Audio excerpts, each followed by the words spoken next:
మోషే ఇశ్రాయేలు విడుదల కొరకు ఐగుప్తులో నుండి దిగి వచ్చినాడు. దేవుడి మన రక్షణ కొరకై పరలోకము నుండి దిగి వచ్చినాడు. మోషే ఇశ్రాయేలు రక్షణ కొరకై ఫరో యొక్క కుమారుడు అని అనిపించుకోవటానికి ఇష్టపడకుండా వచ్చినాడు. మనము యేసుక్రీస్తు ప్రభు అయితే దేవునితో సమానుడుగా ఉండాలనే ఆశను వదులుకొని అది అవసరం లేదని అక్కడి నుండి దిగి వచ్చినాడు. మోషే అయితే హోరేబు కొండకెళ్ళి మండుచున్న పొదను చూచాడు.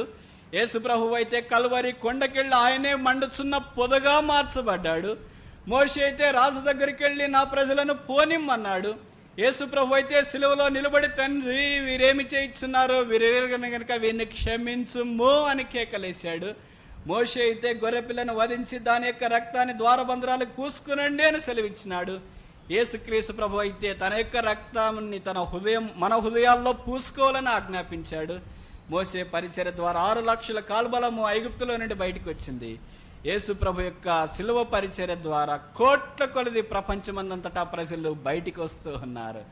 మోషేని బట్టి కేవలం 6 లక్షల కాల్బలమే అరణ్యంలో ప్రయాణం చేసి 2 మాత్రమే కనాను చేరారు.